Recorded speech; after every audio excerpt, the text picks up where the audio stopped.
शेरों का डर देख लो ना आप। अमित शाह की पुलिस बैरिकेड लगा के रोकती है। आप देख सकते हैं भारी पुलिस बल यहाँ पर तैनात है। इस देश में आज घोषित इमरजेंसी का माहौल लग चुका है, उसी के विरोध में यूथ कांग्रेस आज मैदान में है। ये पैलेट गन जो बरसाई गई 20 जुलाई को, जो शांतिपूर्वक बैठे हमारे स्टूडेंट्स जो नीट पेपर लीक की मांग कर रहे थे, उसके ऊपर दिल्ली पुलिस और आरएएफ के जवानों ने जैसे प्रवृत्ति दिखाई है, उसके खिलाफ आज हम अपना रोष मार्च कर रहे हैं। तस्वीरें आईटीयू की है। आईटीयू से ये लोग आगे बढ़ रहे बीजेपी कार्यालय की ओर। गृह मंत्री अमित शाह का इस्तीफा मांग रहे हैं। इनका जो लाठीचार्ज हुआ वो कतई ठीक नहीं था और जो आंबेडकर का इस्तेमाल हुआ वो बिल्कुल ठीक नहीं था। तो ये तस्वीरें आप देख रहे हैं कि ये लोग सड़कों पर मार्च कर रहे हैं। कहाँ जा रहे हैं? ये भाजपा मुख्यालय का घेराव है। अमित शाह मांग को लेकर के आज तमाम यूथ कांग्रेस के साथी सड़कों पे उतरे हुए हैं। किस वजह से अमित शाह इस्तीफा नहीं दे रहे हैं? किसने आखिरकार ऑर्डर दिया था युवाओं के ऊपर पैलेट गन का इस्तेमाल करने का? किस व्यक्ति ने ऑर्डर दिया था बिहार में युवाओं के ऊपर AK-47 चलाने का? आज राहुल जी और तमाम कांग्रेस पार्टी की मांग कर रही है उसको नाम को उजागर करा जाए और अमित शाह का तुरंत प्रभाव से इस्तीफा हो गया ना भाई। शिक्षा मंत्री का इस्तीफा तो हो गया। शिक्षा मंत्री का इस्तीफा हो गया। पुलिस व्यवस्था, कानून व्यवस्था किसके पास है? पुलिस जब लाठी चार्ज कर रही थी हमारी बहनों के ऊपर, बच्चियों के ऊपर, माताओं के ऊपर, उनके प्राइवेट पार्ट्स पे, किस तरीके से आपने देखा, कितनी तमाम वीडियो आई है कि पुलिस उनको डंडे से कैसे इंटेंशनली उनके पार्ट्स पे मार रही थी। तो किस व्यक्ति ने इनको ऑर्डर दिया था? क्यों नहीं अभी तक वो पुलिसकर्मी सस्पेंड हुआ? इन सभी मांगों को लेकर के आज यूथ कांग्रेस सड़कों पर है। हमने थोड़ी ना आदेश दिया था, तो प्रशासन ने तय किया। तो प्रशासन कौन है? आज प्रशासन शासन एक भाजपा है, जो भाजपा कहती है वही होता है।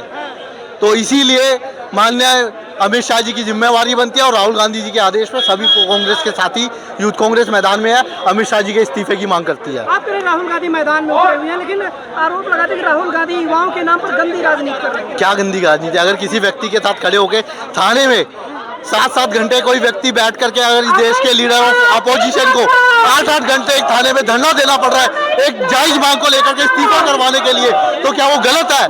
इस देश में आज घोषित इमरजेंसी का माहौल लग चुका है, उसी के विरोध में यूथ कांग्रेस आज मैदान में है। आपको क्यों लगता है कि यह अघोषित इमरजेंसी है? आप देखिए हर तरफ तानाशाही है अपने मांगों को, अपने हकों की, अधिकार की लड़ाई को लेकर के। अगर हम आवाज उठाते हैं तो हमारे ऊपर मुकदमा कर दिया जाता है, पुलिस द्वारा हमारे ऊपर लाठीचार्ज किया जाता है। तो ये क्या है? क्या इस देश में अपने हकों की लड़ाई लड़ना गुनाह है? क्या अपने अधिकारों को, उनकी आवाज को बुलंद करना गुनाह है? अगर ये गुनाह है तो यूथ कांग्रेस हमेशा करती रहेगी। मामला तो सुप्रीम कोर्ट में है। देखिए सुप्रीम कोर्ट में है, पर सुप्रीम कोर्ट में अलग है। सुप्रीम कोर्ट इन्हीं के द्वारा बनाई गई SIT के ऊपर दोबारा SIT लगाता है। किस लिए? आप सबको पता है।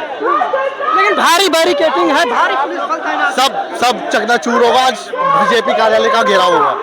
तो ये तस्वीरें आप देख रहे हैं किस तरीके से ये लोग जो हैं बीजेपी मुख्यालय जा रहे हैं अमित शाह के इस्तीफे के लिए।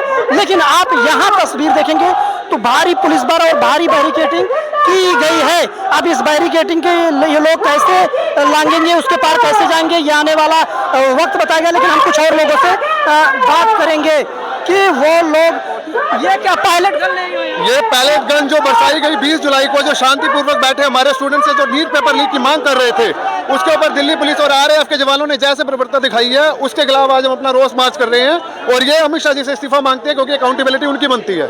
शिक्षा मंत्री का इस्तीफा तो नहीं लिया? शिक्षा मंत्री का इस्तीफा लिया क्योंकि नीट पेपर लीक में उनका नाम आ रहा था। अब जो है हम जो ये आपने देखा दिल्ली पुलिस और आरएएफ जो आती है गृह मंत्रालय के अंदर आती है, गृह मंत्रालय के अंतर्गत आने की वजह से अब उनसे हम जवाबदेही मांग रहे हैं। मामला सुप्रीम कोर्ट में है, आप लोग तो जवाबदेही तो अकाउंटेबिलिटी तो उनकी बनती है ना, होम मिनिस्टर की बनती है ना। आरएएफ और दिल्ली पुलिस किसके अंतर्गत आती है? उन्हीं के अंदर आती है। हम तो वही मांग कर रहे हैं कि आप इसकी जांच करवाइए। अगर आपको नहीं पता तब भी क्यों नहीं पता, और अगर आपको पता तो आपने ऐसा क्यों करवाया? हमने आदेश नहीं दिया था। तो प्रशासन किसके अंदर आता है? वही तो बात घूम कर आ रही है, प्रशासन उन्हीं का है ना। ये तस्वीरें हम आपको दिखा रहे हैं किस तरीके से ये लोग गृह मंत्री अमित शाह का इस्तीफा मांग रहे हैं। जो पहले गन का इस्तेमाल हुआ था और जो लाठीचार्ज हुआ था उसको लेकर अब यहाँ पर भारी पुलिस बल तैनात है, भारी पुलिस बल तैनात है। अब ये लोग इनका बीजेपी मुख्यालय जो है वहाँ जाने का कार्यक्रम है। आप देख सकते हैं भारी पुलिस बल यहाँ पर तैनात है। और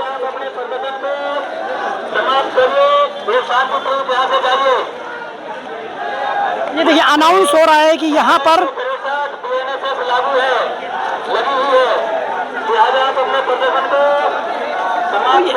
तो ये तस्वीरें जो हैं देखिए किस तरीके से इनका कहना है कि यहाँ पर बीएनएस की धारा 163 लगी है, यहाँ प्रोटेस्ट नहीं कर सकते।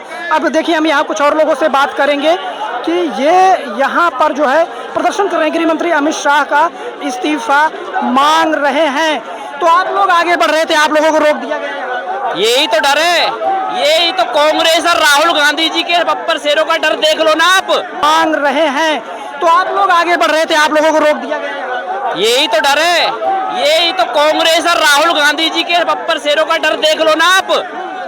अमित शाह की पुलिस बैरिकेड लगा के रोकती है राहुल गांधी के बब्बर शेरों। बीएनएस की धारा 163 लगी, आप लोग प्रोटेस्ट का अनुमति नहीं है यहाँ। ऐसे की अनुमति कैसे नहीं है? अरे भाई हम कोई अन्याय नहीं कर रहे, हम न्याय की मांग लेके आए। जो अमित शाह ने पैलेट गन चलाकर देश के भविष्य की आंख फोड़ने का काम किया है, उसकी आंख की रोशनी लेने का काम किया है, उसके लिए न्याय मांगने के लिए आए। बिहार में पटना में AK-47 चलाते ही है। AK-47 किस पे चलाई जाती है? जो देश में आतंकवादी घुस जाएं, देश में घुसपैठिया घुस जाएं, तो ये देश के भविष्य को घुसपैठिया आतंकवादी समझते हैं। ये तो ये देश के भविष्य का सम्मान करना क्या जानते हैं? ये खुद अनपढ़ है, ये खुद अनपढ़ है। इन अनपढ़ों को क्या पता चलेगा देश का भविष्य क्या है क्या नहीं है?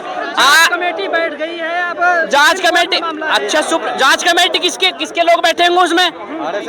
आरएसएस के लोग बैठे, बीजेपी के लोग बैठे। जो आरएसएस के लोग पूर्व पदाधिकारी हैं, बीजेपी से जो पूर्व पदाधिकारी वो ऐसी कमेटी बना देते हैं। वो उस कमेटी क्या फायदा है? क्या चोर का साथ देगा? कहा गया कि देखिए हमें बीजेपी की तरफ से कहा कि हमने आदेश थोड़ी ना दिया, प्रशासन ने तय किया। क्या जो कुछ हुआ प्रशासन ने। अच्छा, प्रशासन किसके कहने से चलता है? वो मेरे कहने से चलता है प्रशासन? आप मुझे बताओ, मेरे कहने से चलता है क्या प्रशासन? प्रशासन तो अमित शाह के कहने से चलता है, वो नरेंद्र मोदी के कहने से चलता है, वो राजनाथ सिंह के कहने से चलता है, वो पूरी नरेंद्र मोदी सरकार के कहने से चलता है वो प्रशासन। मेरे कहने से चलवा दो आप। चलो, मैं कह रहा हूँ चलो भाई बैरिकेडों को सामने से हटा दो, मैं बीजेपी के दफ्तर में जा रहा हूँ प्रोटेस्ट करने। मेरे कहने से चल जाए तो बता दो आप ना मुझे। ये चोर हैं, नंबर 1 के चोर हैं। आने वाली जो देश में जो चुनाव है 2027 में, जो विधानसभा के 5 राज्यों में चुनाव में, पूरी देश की जनता इन्हें करारा जवाब वोट से जो करारा जवाब देके इन पे ऐसे डंडे बजा के भगाएगी। जो राहुल गांधी जी कहते हैं ना एक दिन ऐसा डंडे पड़ेंगे पूरी बीजेपी और मोदी सरकार पे। नाम पर राहुल गांधी गंदी राजनीति कर रहे हैं। युवाओं के नाम पे राहुल गांधी गंदी राजनीति नहीं कर रहे, युवाओं के दिल में राहुल गांधी जी बसते हैं। ये बूढ़े आदमी क्या जाने? राहुल गांधी जी आज भी देश का जैन जी और देश की युवा के दिल में राहुल गांधी जी आज भी प्रधानमंत्री हैं। नरेंद्र मोदी बस कागजी उनमें कहा भाई कागजों में प्रधानमंत्री हैं, पर देश के युवा और देश के जैन जी के दिल में तो राहुल गांधी प्रधानमंत्री हैं। इंस्टाग्राम पे तो वही आ रहे हैं। क्या आ रहे हैं? इंस्टाग्राम पे जुड़ रहे हैं सबसे, रो रहे हैं, उनका काम रोने। जुड़ रहे हैं सबसे, इंस्टाग्राम पे आ रहे हैं, 4 बार आ गए। तभी तो कर रहे हैं वो, क्योंकि राहुल गांधी जी की फैन फॉलोइंग ज्यादा बढ़ रही है, इसलिए कि हाँ भाई मैं भी रील्स बना लूं। वैसे ही बोलते मैं 18 घंटे काम करता हूँ रील्स बनाने के लिए। आप 18 घंटे काम करता हूँ, बताओ ना मुझे क्यों भाई, क्यों रोना जो ना? राहुल गांधी डट के बोलते, खड़े होके बोलते, चौड़े में बोलते। राहुल गांधी रोते नहीं है, राहुल गांधी डट के खड़े हो जाते हैं। कैमरे उनके पास 5 नहीं 5000 कैमरे लगा दो, राहुल गांधी जो बोल रहे हो बोल देते हैं कि हाँ भाई मैं उनके साथ खड़ा हूँ तो खड़ा हूँ। राहुल गांधी जी देश के ऐसे जननायक हैं जिसके भी साथ अन्याय होगा उसके लिए न्याय के लिए खड़े रहते हैं। आज देखा जाए जननायक के तौर पर राहुल गांधी को तरफ देखा जा रहा है, तो यूथ का उनकी तरफ किस तरह झुकाव हो रहा है? यूथ का इसलिए झुकाव है यूथ का। राहुल गांधी जी यूथ के दिल में बसते हैं, राहुल गांधी जी उनके यूथ के दिल में बसते हैं। राहुल गांधी जी यूथ के प्रधानमंत्री हैं, प्रॉब्लम्स को समझते हैं, उनके सॉल्यूशन सारी समस्याएं उठाते हैं वो। उन्होंने क्या बोला भी थाना मंदिर मार्ग में, इसमें संसद मार्ग में क्या बोला? जब तक इसकी FIR दर्ज नहीं होगी तब तक मैं यहीं बैठा रहूंगा।